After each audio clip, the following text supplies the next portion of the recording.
بسم الله الرحمن الرحيم الحمد لله رب العالمين والصلاة والسلام على نبينا محمد وعلى آله وأصحابه وسلم تسليما مزيدا إن الله وملائكته يصلون على النبي يا أيها الذين آمنوا صلى الله عليه وسلم تسليما ثم أما بعد أخوة الكرام السلام عليكم ورحمة الله وبركاته. أخوة الكرام في حديث في صحيح الجامع أن النبي صلى الله عليه وسلم قال ما من عبد إلا وله صيت في السماء فإن كان صيته في السماء حسنة وضع في الأرض وإن كان صيته في السماء سيئة وضع في الأرض. Dans un hadith qui est vraiment d'une portée importante, tellement importante que ça va nous renvoyer à la réalité de nos œuvres, al-a'mal, nos actes. Regardez ce que le prophète sallallahu alayhi wa sallam nous dit. Il nous dit, il n'y a pas un seul adorateur dont, si je puis dire, dans l'interprétation qu'on va essayer d'en donner du terme, il n'y a pas un seul adorateur dont ces signaux ne sont pas remontés vers les cieux. Des signaux, c'est-à-dire le son qu'il peut extérioriser ne remonte pas vers les cieux. Cela veut dire que si il émet des signaux, c'est comme si quelque part tu pourrais t'imaginer être une antenne parabolique ou autre comme cela où tu émets des ondes, tu envoies des ondes pour que les gens puissent se connecter. Eh bien celui qui, parmi les adorateurs, il n'y en a pas un qui émet, qui donc extériorise des sons sans que ces derniers montent vers les cieux. Et lorsqu'ils sont bons, lorsque finalement ce qu'il émet comme son, ce sont des bons, en réalité ce sont des œuvres, lorsqu'elles sont bonnes, celles-ci, elles redescendent sur terre pour avoir un effet, et bien sûr, sur terre. Et de la même manière, s'il émet des mauvais sons, donc cela veut dire des mauvaises œuvres, eh bien cela monte vers les cieux, et de la même manière, cela redescend sur terre. Forcément, cela te rappelle quoi? Te rappelle le hadith lorsque Jibril alayhi salam, lorsqu'Allah Jalla fi'ula, nada Jibril alayhi salam, inna Allah yuhibbu fulan, fahibbahu. Lorsqu'Allah Azza wa Jal donc interpelle Jibril alayhi salam, Ruh al-Amin, l'ange de vérité, l'Esprit Saint de vérité qui est l'envoyé pour les prophètes. Et il l'interpelle et lui dit, oh Jibril, ya Jibril, certes Allah aime un tel, aime-le. Fayuhibbuhu Jibril alayhi salam. Et Jibril se met à l'aimer. Jibril alayhi salam, t'imagines que Jibril alayhi salam se met à aimer l'adorateur que Allah Azza wa Jal a nommé comme étant celui qu'il aimait. Et ensuite, Fayunadi Jibril alayhi salam, inna Allah yuhibbu fulan. Et ensuite, Jibril alayhi salam, il s'adresse aux gens des cieux. Mais qui sont les gens des cieux? Al-Malaika, les anges. Et il leur dit, Fahibbuhu, aimez-le. C'est-à-dire, vous, les habitants des cieux, aimez cette personne que Allah Azza wa Jal aime. Thumma yudi'u al-qabul fil ard. Et ensuite, tu vois, cet amour des cieux et cet amour de Jibril alayhi salam, il redescend sur terre et il s'introduit dans le cœur des gens, pour que les gens aiment cette personne. Subhanallah. Et de la même manière, tu as l'axe, après tu as le contraire à cela. Lorsqu'Allah Azza wa Jal n'aime pas une personne et ainsi de suite. Qu'est-ce qu'on te dit? Min alamati mahabbatillahi Azza wa Jal, mahabbatun nas lah. Parmi les signes qui peuvent te montrer que tu es aimé par Allah subhanahu wa ta'ala, eh bien c'est le fait que les gens aussi t'apprécient. Tu vois? Après tu vas me dire, oui, mais il y a des gens, ni ils aiment Allah, ni ils croient en Allah, ni rien du tout, et pourtant ils sont aimés par les gens. Eh bien, c'est un leurre. C'est une vitrine. C'est une apparence qui plaît aux gens d'ici-bas, parmi les êtres humains et les shayatins, mais qui n'est pas la réalité dans les cieux. Et qui n'est pas la réalité auprès d'Allah Azza wa Jal. Et qui fait qu'après les calamités, même si toi tu ne les vois pas, les calamités elles sont en interne. Elles sont là où tu ne vois pas, où tu ne portes pas tes regards. C'est pour ça, subhanallah, des fois quand tu entends qu'il y avait des gens qui avaient un statut ou qui n'avaient je ne sais quoi réputé auprès des gens et qui pourtant malheureusement ont mené après leur mort, on apprend cela, ou pendant même leur vie, on menait une vie calamiteuse. Une vie où ils étaient malheureux, ils se recherchaient eux-mêmes. Ils étaient tous les jours au bord du suicide. Parce que même si tu es aimé des gens, mais tu n'es pas aimé par Allah et tu n'es pas aimé par les anges, eh bien l'amour des gens ne te servira à rien. Mais par contre, si tu es aimé par Allah Azza wa Jal, subhanallah, la conséquence ça va être là. فإن الله عز وجل يجعل له قبولا عند الخلق. Lorsque Allah Azza wa Jal t'aime, lorsqu'Allah Azza wa Jal informe de cela Jibril alayhi salam qui informe les gens des cieux, et bien après Allah subhanahu wa ta'ala il met cet amour là dans le cœur des gens. L'amour spirituel, l'amour de la foi, l'amour tu vois vis-à-vis d'Allah subhanahu wa ta'ala. ففي هذا الحديث عباد الله ما من عبد إلا وله شيط في السماء يعني والشيط يعني بكسر الصاد. Et le terme utilisé c'est avec la lettre صاد, donc n'est-ce pas, هو الصوت, qui est en référence au son. C'est comme si que tes œuvres, écoute bien, la dimension dans laquelle tu es projeté spirituellement dans le monde de l'ghaïb, de l'invisible, qui n'est pas le monde que toi tu connais. Eh bien, tes œuvres, c'est comme si elles rayonnent un son. C'est comme si tes œuvres, elles extériorisent un son pour les gens des cieux. Que les êtres humains ne voient pas et n'entendent pas. Mais c'est un son qui est entendu par les, tu vois, par les esprits saints, par les cieux. Tu vois, qui montent vers les cieux, subhanallah. والمراد به هنا أنه ما من إنسان إلا وله ذكر وشهرة بحسن أو قبيح عند أهل السماء. Cela veut dire que lorsque les gens sont des gens qui font partie du bien ou bien des personnes qui font partie du mal, والعياذ بالله, ces sons-là, ils remontent vers les cieux. Et c'est pour cela, subhanallah, que ça te renvoie à un autre hadith. Rappelle-toi le hadith. Lorsque le défunt meurt, les anges, quand ils se présentent à lui, et qu'il voit des anges, quand il était pieux, pratiquant, sincère, il voit des anges de lumière, vêtus de vêtements de lumière, avec des draps de lumière, avec une odeur extraordinaire, qui est une odeur du paradis, avec un linceul du paradis, et il l'accueille comme cela. Pour l'emmener où? Pour l'emmener vers les cieux. Et lorsqu'il arrive au premier ciel, tu as les anges qui posent la question, Man huwa? Qui était-il? Et il dit, c'était Fulan, ibn Fulan, ibn Fulan. Et il le cite par ses meilleurs noms. Et les anges, qu'est-ce qu'ils disent? Oui, nous le connaissons. Na'rifuhu, nous le connaissons. Pourquoi ils te connaissent? Comment ils te connaissent? Ils te connaissent par tes œuvres. Ils te connaissent par le son que tu as émis par tes œuvres qui sont montées vers les cieux. Qui a fait que tu es quelqu'un de réputé. Non plus auprès des gens, mais auprès des gens des cieux. Des esprits des cieux, d'Allah Azza wa Jal.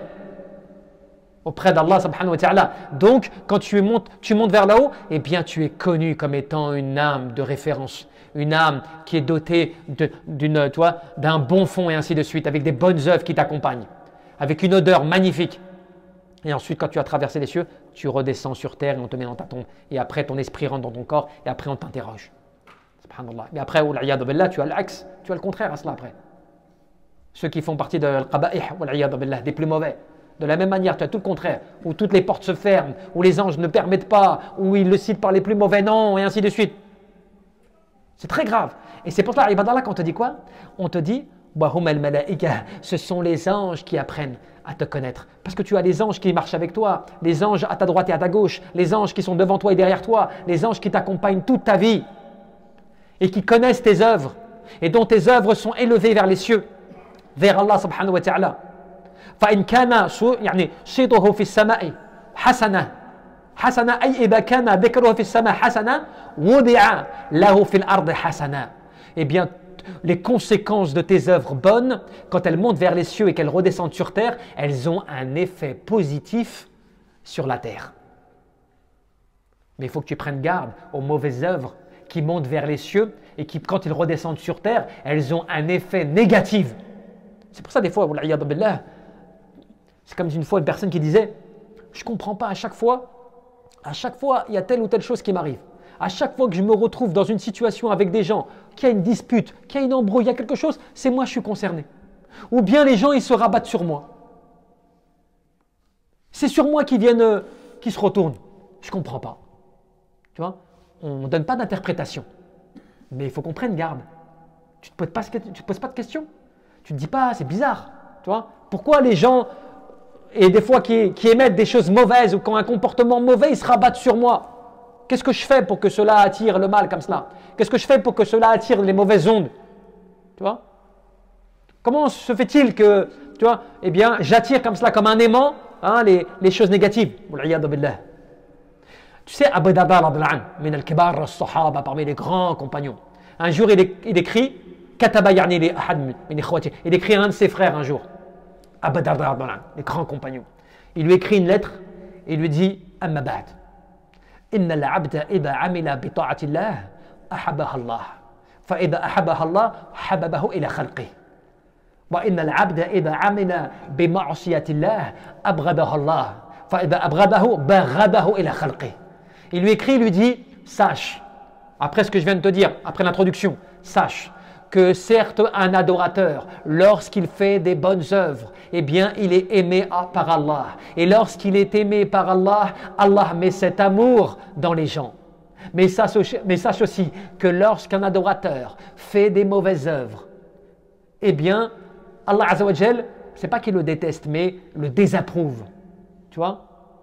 Et lorsque, eh bien, ce sentiment est appliqué sur lui, eh bien, Allah Azza wa Jal, il met cela après dans le cœur des gens, sur les gens, vis-à-vis de lui, ou contre lui-même. Tu vois? Et c'est pour cela, ibadallah, que quand on te dit que par rapport à cela, وَإِنْ كَانَ شَيْءُهُ يَعْنِي فِي السَّمَاءِ شَيْئًا أي وَإِذْ كَانَ ذِكْرُهُ عِنْدَ أَهْلِ السَّمَاءِ شَيْئًا وَضِعَ لَهُ فِي الْأَرْضِ شَيْئًا. De la même manière, si tu fais le mal, tu commets du mal, des choses comme cela et tout, eh bien cela a un effet. Et quelque part, tu te rends compte, وَمَا أَصَابَكَ مِنْ مُصِيبَةٍ فَبِمَا كَسَّبَتْ أَيْدِيكُمْ. Quelque part, ces calamités qu'Allah Jalla fi'ala nous mentionne dans le Coran, ces calamités des fois, tu sais, qui te frappent, qui te touchent, Allah Azza wa Jalla nous dit, mais c'est dû à ce que vos mains ont produit. C'est pour ça que des fois, tu vois des gens, tu vois, quand tu discutes avec elles, elles te disent, oui, mais je ne comprends pas, moi pourtant je fais le bien, il m'arrive que des malheurs, il m'arrive que des catastrophes. Tu vois, je dis pourtant, alhamdoulilah, al-ulama, innama yakhsha Allah min ibadihi, al-ulama, ceux qui craignent le plus Allah Azza wa Jal, que Allah tabaraka wa ta'ala, dans le Coran, il te dit que ce sont ceux qui craignent le plus Allah Azza wa Jal, ils nous ont informés d'une règle. Lorsque toi, takun muttaqi, tu es pieux, tu fais du khair, tu fais l'a'amal as-salihah, tu fais des bonnes œuvres, tu t'attaches à respecter les règles et qu'il t'arrive des choses, eh bien, c'est une épreuve. Ibtila. Tu vois, ikhtibar min Allah Azza wa Jal, c'est une épreuve. Mais Allah Azza wa Jal veut, à travers cette épreuve, t'élever en degré. Parce que tu es dans une bonne situation. Mais lorsque tu commets des péchés, que tu commets des actes de désobéissance, que tu ne respectes pas les règles et que tu t'adonnes à une vie comme cela, et qu'il t'arrive des choses, des malheurs, et bien cela, c'est pour te rappeler à l'ordre. Parce que attention, le malheur et tout cela et tout, il n'est pas là pour te détruire, hein. C'est pas là pour t'exterminer, même si dans certains cas, cela peut être une forme de punition. Mais ce n'est pas là pour cela. C'est là pour te rappeler à l'ordre. C'est là pour te réveiller la conscience. Combien de personnes étaient complètement dans l'égarement, il leur est arrivé quelque chose de grave, ça les a ramenés à l'islam. Combien de personnes ont vécu des situations qui les a bouleversées, et après être bouleversés, ça les a réveillés de leur insouciance, de leur sommeil, tu vois, de leur somnolence. Parce qu'en fait, finalement, l'adorateur, quand il ne suit pas la vérité, qu'il n'est pas dans cela, il est dans une forme de somnolence. Tu vis, tu manges, tu bois, tout cela, mais tu es dans la somnolence. Tu ne te réveilles véritablement que lorsque tu vois le haqq, que tu suis la vérité. Tu vois, que tu sais c'est quoi la vérité, tu la suis. Là, alhamdoulilah, là, tu es réveillé. Là, tu fais partie de ceux qui sont éveillés et réveillés. Mais lorsque tu n'es pas dans cette voie-là, forcément, tu es comme dans une forme de somnolence. وكذلك الله جل في علاه وينظرون إليه بعين الاحتقار وأعمال العبد التي تسعد لأهل السماء هي سباب ذكر الحسن أو القبيح. Il ne faut pas que tu perdes de vue à quel point Allah Azza wa Jal sait parfaitement ce que tu fais. Tes œuvres que tu fais tous les jours, tes prières, ton jeûne, tes aumônes, tes bonnes paroles, ta lecture du Coran, tes rappels d'Allah Azza wa Jal, tout cela émet des ondes Aimer des sons, aimer des effets sonores, mais qui ne sont pas les effets sonores que tu connais, des effets qui remontent vers les cieux et qui te fait que tu es identifié. Subhanallah, tu es identifié par les gens des cieux. Et cela après redescend sur terre. Cela redescend autour de toi. Tu vois, cela vient eh bien, t'apporter du khayr. Et c'est pour ça, ibadallah, qu'il est important qu'alhamdulillah, l'insan, l'être humain, daïman kadalik, il soit concentré sur les bonnes œuvres. Même minime soit-il, minime soit-elle. Des bonnes œuvres qui vont te permettre de te dire à chaque fois, alhamdulillah, tant que je fais du khayr dans la journée, tant que je m'adonne à faire du khayr dans la journée, cela, ben Allah Azzawajal, eh bien, aura une bonne œuvre. Je vais vous raconter une petite histoire. C'est une histoire qui avait été rapportée par Wahb ibn Munabbih, Ahmed al-Ulama as-Salihin, parmi les grands pieux. Un des grands savants, qui est cité dans Al-Hilyah de Ibn Abi Na'im. Il disait quoi? Il racontait l'histoire d'un roi, Malik min al-Muluk. Un roi, un jour, il avait décidé de faroucher un petit peu, de voyager sur la terre. Et il a demandé à ce qu'il soit paré des plus beaux vêtements. Il demandait, allez, habillez-moi, parez-moi des plus beaux vêtements. On lui ramène des vêtements, il dit non, ce ne sont pas les bons, ramenez-moi d'autres. On lui ramène d'autres, il dit non, c'est pas cela encore, ramenez-moi d'autres. Donc, il en sélectionne comme ça au point de trouver les siens au bout de la 10e fois peut-être. Et ensuite, après, il dit, vêtissez de la même manière mes chevaux. Allez, parez-les de belles choses, et ainsi de suite. On fait la même chose. Et ensuite, il voyage comme cela. Sur son voyage, il rencontre un homme pauvre. Il passait, Shaitan lui a inspiré, tu vois, tu vois, l'orgueil, à cause de cela, tu vois, à cause de ce comportement. Shaitan lui a inspiré l'orgueil, tu vois. Tu es un roi, tu es fort, les gens sont à ton service, tu vois. Il lui a inspiré, tu vois, le wasawas min ash-shaitan, tu vois. Voilà. Et donc, il passait comme ça à travers les villes, il ne passait même pas salam aux gens, les gens pouvaient l'interpeller, il ne regardait même pas, les gens essayaient de le saluer, il ne portait même pas d'attention. Et il y a un homme qui s'accroche à son cheval comme cela, sur la lanière, et qui tire comme cela. Qui dit, j'ai besoin de te parler, gars, oh toi, roi, j'ai besoin de te parler. Et lui dit, lâche ma lanière comme cela. Qui es-tu? Presque il voulait faire exécuter, tu vois. Et il a ainsi fait, non, j'ai quelque chose de très important à dire, j'ai un secret à te dire. Après il fait, ben parle alors, exprime-toi. Il fait, non, il faut que je te le dise. Tête à tête. Je ne peux pas te dire comme cela devant tout le monde. Alors il descend de son cheval, énervé, en colère. Il dit, qu'est-ce que tu as à me dire? Dis-le-moi. Et à l'oreille, il lui dit, Ana Malik al-Maut, je suis l'ange de la mort. Et je viens te prendre ton âme. Et lui, il dit, comment cela? Tout de suite là? Laisse-moi retourner chez moi, laisse-moi retourner en arrière. Laisse-moi aller voir ma famille, dire au revoir. Bref, tout cela. Il fait, il n'y a plus de temps pour toi. Il lui enlève comme cela son âme et il tombe après comme une branche morte. Et après, on te dit qu'Allah a envoyé Malik al-Maut sur une autre contrée géographique, où il y avait un homme pieux, muttaqi, pieux. Il était dans l'adoration d'Allah Azzawajal, dans les prières, tu vois, comme cela. Et l'homme vient le voir, et il lui dit, est-ce que tu peux m'aider? Est-ce que tu peux me conseiller? Tu dis, bien sûr, dis-moi ce dont tu as besoin. Il lui répond, il lui fait preuve de courtoisie. Après, il lui dit, écoute, j'ai été envoyé. Il fait, ah bon, tu as été envoyé par qui? Il fait, je suis l'ange de la mort, Malik al-Maut. Et je viens prendre ton âme. Qu'est-ce que lui dit le muttaqi? Il fait, Alhamdulillah, j'attendais ce jour qu'Allah Azzawajal prenne mon âme et que je sois dans l'adoration d'Allah. Et après, l'ange lui dit, de la mort lui dit, allez, quelle dernière œuvre voudrais-tu faire? Et l'homme lui dit, est-ce que tu as le droit de m'accorder un délai alors que tu es l'ange de la mort? Regardez le muttaqi, l'aqil, le croyant qui connaît, qui sait la situation, qui sait comment fonctionne. Mais quel mot? Tu négocies pas. La mort, c'est la mort. Tu vois? Il fait, tu as le droit de faire une dernière œuvre parce que même cette dernière œuvre a été commandée par Allah Azzawajal pour que tu la fasses. Qu'est-ce qu'il fait? Il dit, je vais faire mes ablutions et raka'atayn et 2 raka'a. Et quand il fait raka'a, en sujoud, Allah Azzawajal lui retire son âme. Et cela, c'est dans les hadiths. Quand Allah Azzawajal retire, tu vois, l'âme du croyant dans sa situation la meilleure pour la récompenser. Comme dans le hadith, tu vois, il l'emmielle, comme a fait le hadith. Tu vois, il l'emmène. C'est-à-dire qu'il le retire. Ça fait partie de Husn al-Khatimah. C'est-à-dire que quand tu demandes Husn al-Khatimah, c'est-à-dire si tu demandes à Allah Azzawajal que les derniers moments de ta vie, tu quittes ce bas monde, eh bien, dans la meilleure situation en termes d'adoration. Pas en termes de richesse. Pas en termes de, tu vois, d'honneur ou de pouvoir. En termes d'adoration. Et la meilleure finalement de ces moyens-là, c'est quand Allah t'a retiré ton âme et toi tu étais dans un statut d'adoration. Tu étais vraiment un abid, un adorateur d'Allah Azza wa Jal, servant, tu vois. Et ça, c'est pour dire comme quoi, eh bien, tu vois, cette fin, cette bonne fin, elle n'est que liée aux actes que tu réalises dans ta vie, qui ont des effets, tu vois, dans les cieux et qui peuvent avoir des effets sur terre. Wallahu a'lam, tabaraka wa ta'ala, an yarzuqana al-ikhlas fil qalb wal amal wan niyyah. Allahumma rabbana